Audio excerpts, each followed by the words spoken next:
Good morning all of you. आशा करता हूँ आप सभी कुशल होंगे। तो आज हमारा क्लास 12 फिजिक्स का जो चल रहा था Coulomb's law and electric field, इसका जो टॉपिक है विद्युत क्षेत्र की तीव्रता की गणना। इससे पहले मैं आपको विद्युत क्षेत्र की तीव्रता, विद्युत बल रेखा, ये सब चीज़ें अच्छे से एक्सप्लेन कर चुका हूँ, जो है अच्छे से बता चुका हूँ। यहाँ पर भी हम, अगर आपने वो वीडियोस पहले नहीं देखी हैं इससे पहले की, तो उन्हें ज़रूर देख लें, ठीक है। और उनसे रिलेटेड जो भी डाउट है आप कमेंट में बता सकते हैं। तो हम सीधे अपने टॉपिक पे आते हैं, विद्युत क्षेत्र की तीव्रता की गणना। हमने विद्युत क्षेत्र भी पढ़ लिया जहां कोई धनावेश बल का अनुभव करता है, हमने इससे पहले वीडियो में बता दिया।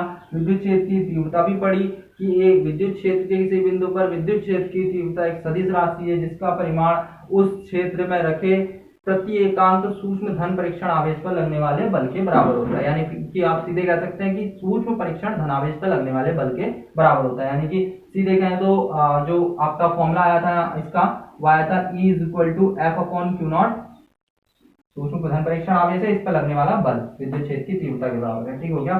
तो आज हम विद्युत क्षेत्र की तीव्रता की गणना कर ये देखते हैं। इससे पहले मैंने विद्युत क्षेत्र में आपको बता दिया था, विद्युत क्षेत्र की तीव्रता में वहां पे बता दिया था हल्का हल्का इसका जो रिजल्टेंट था, लेकिन यहाँ हम इसे सही से कवर करते हैं। ध्यान से समझिएगा, जैसा बोला जा रहा है वैसे आपको नोट भी करना है। माना बिंदुओं पर प्लस क्यू आवेश रखा गया है जिसे वायु में रखा है। माना बिंदुओं पर प्लस क्यू आवेश है जिसे वायु में रखा गया है, जिससे आर दूरी पर पी बिंदु स्थित है। पी बिंदु स्थित है जहां हमें विद्युत क्षेत्र की तीव्रता की गणना करनी है। हो गया। और इसकी दिशा जो है ओ से ए की ओर है, क्योंकि धन परीक्षण आवेश है। हमने पहले भी बताया कि विद्युत बल रेखाएं हमेशा धन से दूर जाती हैं, ऋण की ओर आती हैं। तो वैसे ही विद्युत बल रेखा विद्युत क्षेत्र को भी प्रदर्शित करती है, उसकी तीव्रता को भी प्रदर्शित करती है। तो इनकी दिशा भी वही रहती है, धन आवेश से दूर जाएगी और ऋण की ओर आएगी। तो ओ से ए की ओर, यानी कि धन उससे दूर की ओर है। ठीक है, तो ध्यान रखिएगा। और विद्युत क्षेत्र की तीव्रता की गणना के लिए हमने पी पर एक सूक्ष्म धन परीक्षण आवेश क्यू नॉट रखा है। ठीक है, तो आप इसे इसी तरह से लिखेंगे। माना बिंदुओं पर प्लस क्यू आवेश स्थित है जिससे आर दूरी पर पी बिंदु स्थित है, जिस पर आपको विद्युत क्षेत्र की तीव्रता ज्ञात करनी है। विद्युत क्षेत्र की तीव्रता ज्ञात करने हेतु पी बिंदु पर क्यू जीरो परीक्षण आवेश रखा गया है। ठीक है, जहां विद्युत क्षेत्र की तीव्रता की दिशा ओ से ए की ओर है, यानी कि धनावेश से दूर है। ठीक है, तो जो यहाँ प्लस क्यू के कारण क्यू नॉट पे जो कूलॉम बल लग रहा है, पहले उसको देख लेते हैं।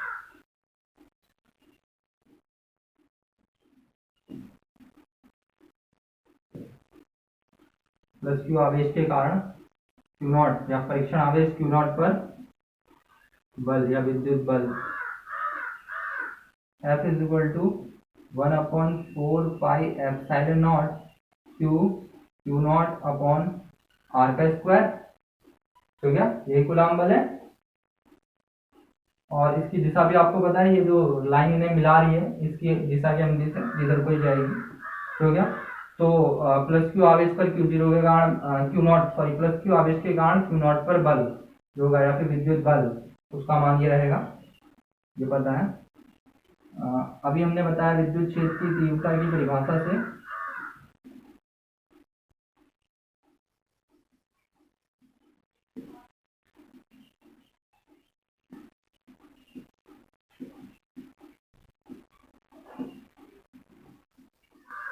विद्युत क्षेत्र की तीव्रता की परिभाषा से हमें क्या पता है, E is equal to F upon Q naught. समीकरण 1 से F का मान रखने पर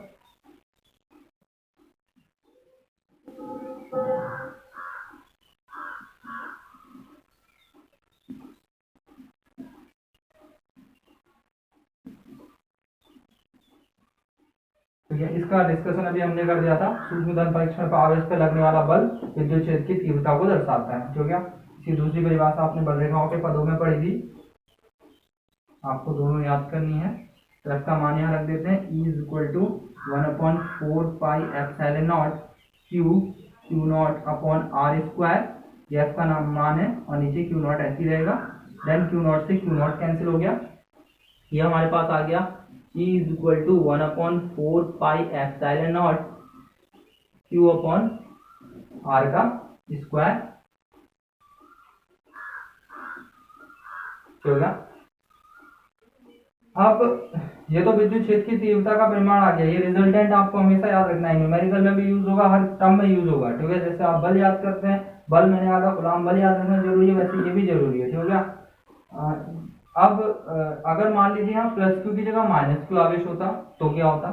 अगर यहाँ प्लस क्यू की जगह माइनस क्यू चार्ज होता तो परिमाण रिजल्टेंट तो सेम रहता, क्योंकि चार्ज तो क्यू ही है, बस माइनस क्या दिखा रहा है, दिशा अलग हो जाती है, जो है ना, माइनस के कारण दिशा अलग हो जाती है। माइनस से नहीं, माइनस जो यहाँ पे साइन है वो यही डिनोट कर रहा है, तो क्या, तो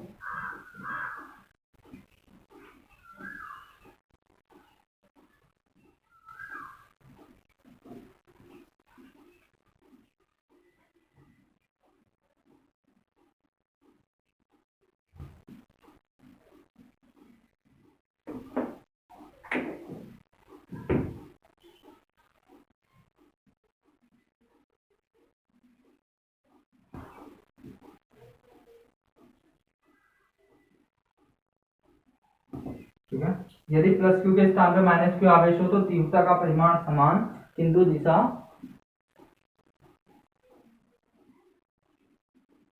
विपरीत रहेगी।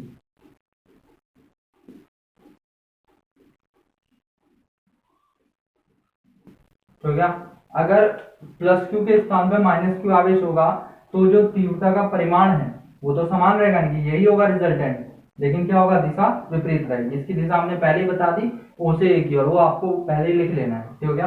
दिशा इसकी वही रहेगी, ओ से ए की ओर, यानी कि धनावेश से दूर, और ऋणावेश होगा तो ऋणावेश की ओर, ठीक है ना। यहाँ पर मैं लिख दे रहा हूँ इसके बगल में भी, दिशा प्लस क्यू आवेश से दूर, ठीक हो गया, प्लस क्यू आवेश से दूर। तो आई होप आपको ये पूरा डेरिवेशन अच्छे से समझ में आ गया होगा। इसमें हमने कुछ नहीं किया, हमें कूलम्ब बल पता था, F = 1/4πε0 Q Q0/r²। विद्युत क्षेत्र की तीव्रता यही कहती है कि सूक्ष्म धन परीक्षण आवेश पर जो बल लगता है, तो E = F/Q0 इसका फॉर्मूला होता है, हमने पहले बता रखा है ये डेफिनेशन से। देन यहाँ पे F की वैल्यू रख के इसे कैंसिल आउट कर दिया और ये हमारा रिजल्टेंट आ गया, ठीक हो गया।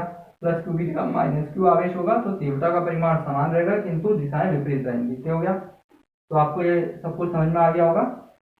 और इससे पहले जो आपको लिखना है वो यही लिखना है कि माना ओ बिंदु पर प्लस क्यू आवेश स्थित है, जिसे वायु में रखा गया है, जिससे आर दूरी पर पी बिंदु स्थित है, जहां विद्युत क्षेत्र की तीव्रता ज्ञात करनी है। पी बिंदु पर विद्युत क्षेत्र की तीव्रता ज्ञात करने के लिए Q0 धन परीक्षण आवेश को रखा गया है, ठीक है, जहां विद्युत क्षेत्र की तीव्रता की दिशा धनावेश से दूर है, यानी कि धनावेश से दूर ऋण की ओर है, या फिर ओ से ए की ओर है, ठीक है, कुछ भी आप देख सकते हैं। तो प्लस क्यू आवेश के कारण Q0 पर लगने वाला विद्युत बल ये हो जाएगा। देन आप ऐसे सॉल्व कर सकते हैं, ठीक हो गया। एक बार आप इसका स्नैपशॉट ले लें, देन मैं इसे इरेज कर रहा हूँ।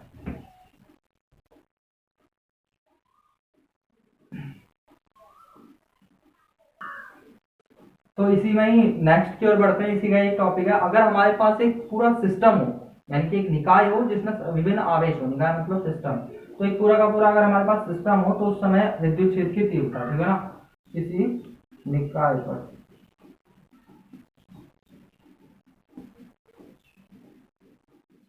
निकाय हेतु विद्युत क्षेत्र की तीव्रता, इसी के अंदर एक छोटा सा पार्ट है।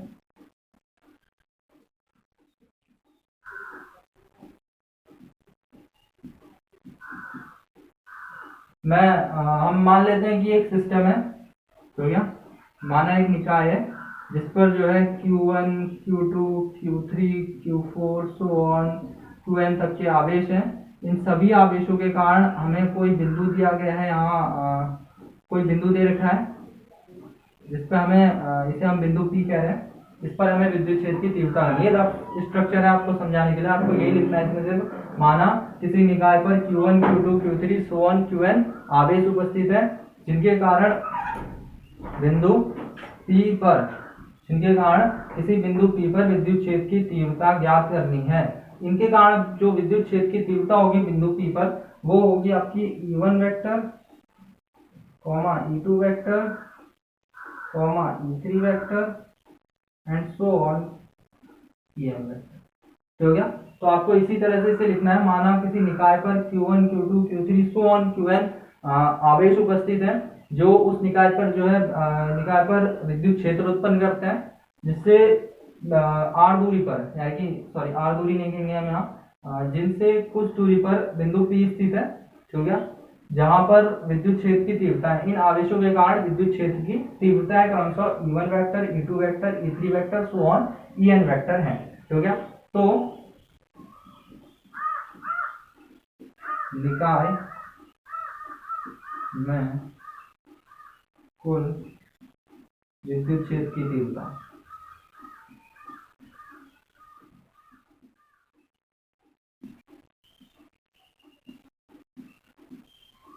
जो कि आपकी E vector is equal to E1 vector plus E2 vector plus E3 vector, so on En vector.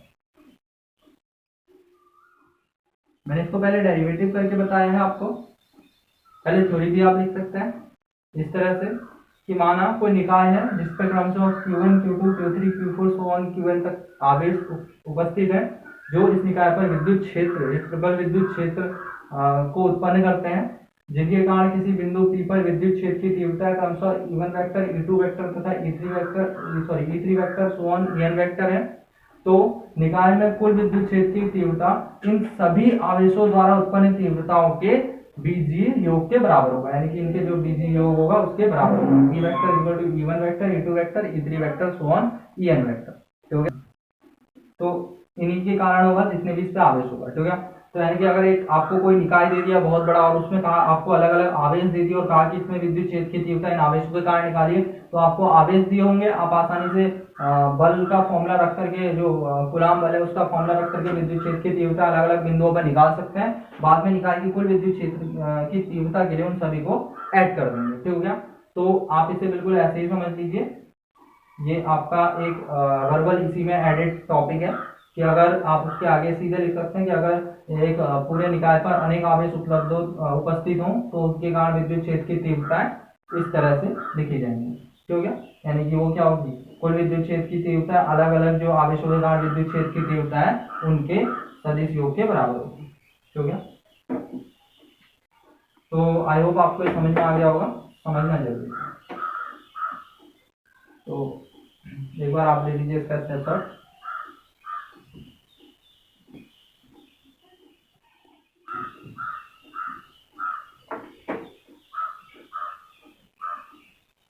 तो अगर मान लीजिए हमें कोई आवेशित कण है जिसे विद्युत क्षेत्र में डाला गया है तो उस पर बल लग रहा है, तो उसे कैसे ज्ञात करेंगे, तो क्या ये एक छोटा सा फॉर्मूला है, ये आपको वैसे पता चल चुका होगा, तो क्या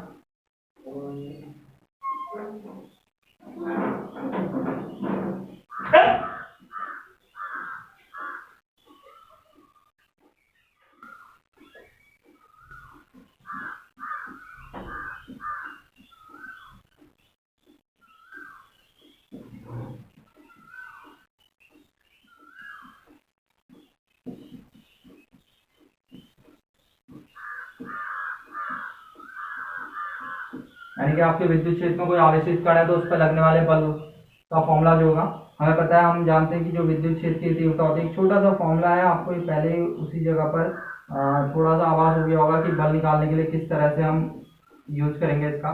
जो विद्युत क्षेत्र की तीव्रता का फॉर्मूला होता है E is equal to F upon Q naught होता है। तो जो बल हो गया यहाँ से आपको पता है ये यहाँ डिवाइड में है तो यहाँ मल्टीप्लाई में आ जाएगा, यानी कि बल F बराबर E Q नॉट या Q नॉट डी लिख सकते हैं।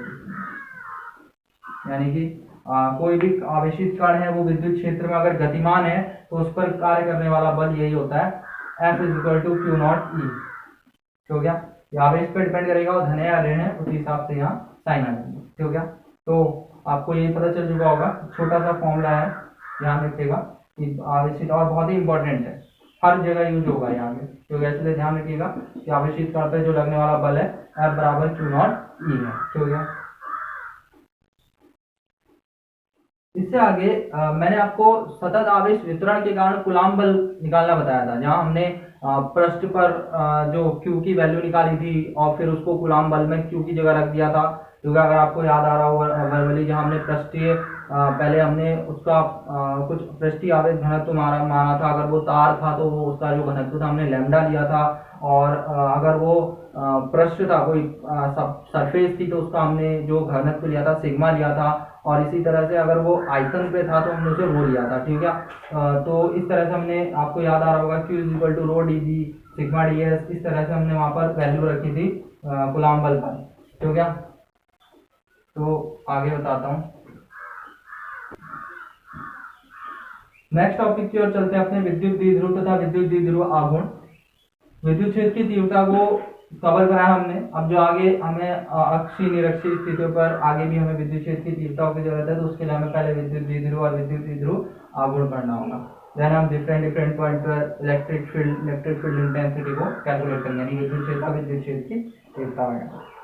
तो विद्युत द्विध्रुव क्या होता है? सबसे पहली चीज, इसके नाम से पता चल रहा है, द्विध्रुव यानी कि जिसके पास दो ध्रुव है, इसे कहते हैं विद्युत द्विध्रुव।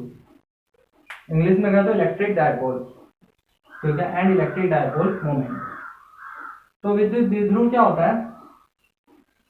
ये कहता है कि विद्युत द्विध्रुव वह निकाय है, जो क्या वह सिस्टम है, एक विद्युत द्विध्रुव कहता है वो निकाय है जिस पर दो बराबर तथा विपरीत आवेश एक दूसरे से निश्चित दूरी पर स्थित रहते हैं। तो क्या, यानी कि दो बराबर तथा विपरीत आवेश एक दूसरे से अल्प दूरी पर स्थित रहते हैं, निश्चित दूरी पर स्थित रहते हैं। अल्प दूरी कहें तो ज्यादा अच्छा रहेगा, मतलब छोटी दूरी पर स्थित रहते हैं। ठीक है, तो विद्युत द्विध्रुव आपको समझ में आ गया होगा कि एक ऐसा सिस्टम है, द्विध्रुव मतलब जिसके दो ध्रुव हैं, सिर्फ दो ही ध्रुव हैं। ठीक है, तो विद्युत द्विध्रुव एक ऐसा सिस्टम है, एक ऐसा निकाय है जिस पर दो बराबर किंतु विपरीत आवेश एक दूसरे से अल्प दूरी पर। ठीक है ना, यानी कि विद्युत द्विध्रुव क्या होगा?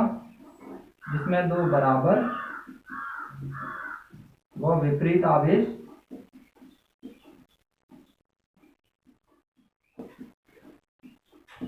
जो है वो अल्प दूरी पर स्थित है, दूरी पर। तो क्या विद्युत द्विध्रुव कहलाता है ऐसा है। तो क्या, तो ये होता है आपका इलेक्ट्रिक डायपोल। देन इसके बाद पहले इलेक्ट्रिक डायपोल को अच्छे से समझ लेते हैं। जैसे विद्युत द्विध्रुव हम इलेक्ट्रिसिटी में ही नहीं पढ़ रहे, हमने इससे पहले केमिस्ट्री में भी पढ़ा है, HCl H2O। जैसे हम कई बार लिखते थे HCl को ऐसे H+ एंड Cl-, ये भी एक विद्युत द्विध्रुव बना रहा है, ये भी एक डायपोल है, सॉरी इलेक्ट्रिक डायपोल नहीं, डायपोल है। ठीक है, तो द्विध्रुव है, ये दो ध्रुव हैं जिसके पॉजिटिव एंड नेगेटिव। इसी तरह से अनेक तरह के हम एग्जांपल ले सकते हैं H2O, फर्दर बहुत सारे MgCl2 वगैरह, जिनमें पॉजिटिव नेगेटिव रह करके वो बैलेंस करते हैं। उसी तरह से यहाँ इलेक्ट्रिक डायपोल हम पढ़ रहे हैं, जिसमें दो ध्रुव है, यानी कि ऐसा निकाय जिस पर दो बराबर किंतु विपरीत आवेश एक दूसरे से अल्प दूरी पर स्थित है, ये अल्प दूरी है। ठीक हो गया। नेक्स्ट पे बात कर लेते हैं जो बहुत ही इंपॉर्टेंट है, इलेक्ट्रिक डायपोल मोमेंट यानी कि विद्युत द्विध्रुव आघूर्ण। तो क्या जी कहता है विद्युत द्विध्रुव आघूर्ण क्या होता है? विद्युत द्विध्रुव आघूर्ण, ध्यान से देखिएगा। सबसे पहली चीज हमें पता है कि ये दोनों आवेश बराबर है और किंतु इनकी दिशाएं विपरीत है। तो क्या, तो ये कहता है कि विद्युत द्विध्रुव आघूर्ण क्या होता है? किसी विद्युत द्विध्रुव बनाने वाले किसी एक, मैं सीधे लिख रहा हूं, विद्युत द्विध्रुव बनाने वाले किसी एक आवेश का परिमाण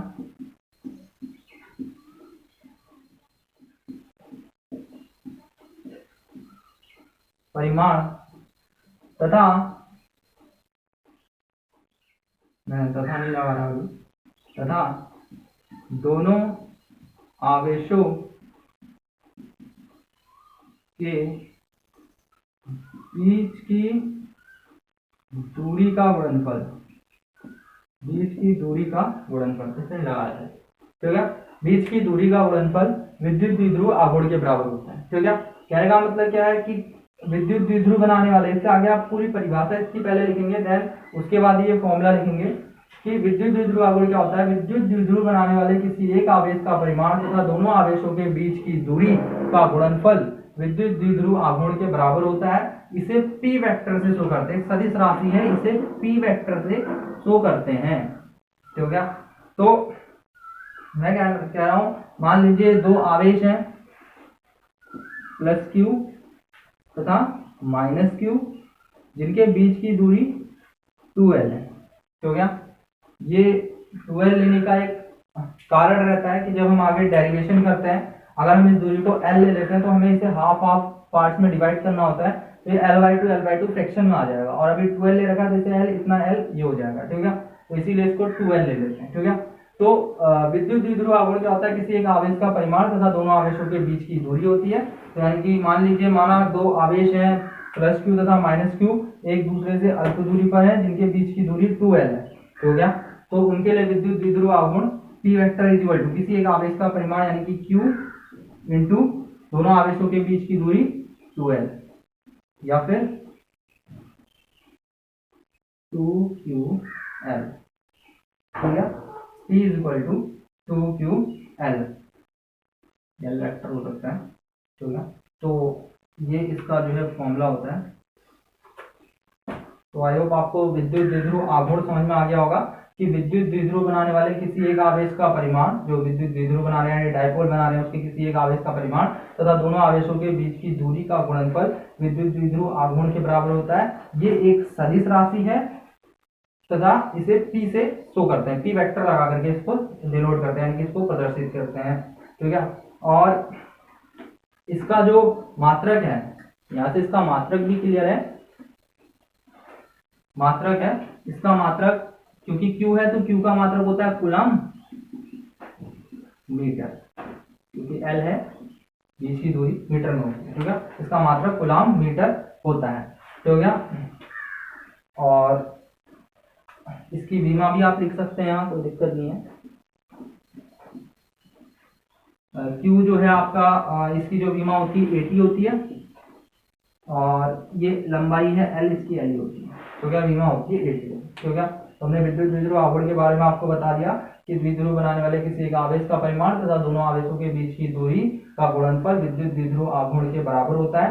इसे P वेक्टर से शो करते हैं। P vector is equal to Q into 2l and that is 2ql। इसका मात्रक कूलम मीटर और विमा 80 है। ठीक हो गया, तो आप इतने स्क्वायर ले लीजिए इतने का, देन आई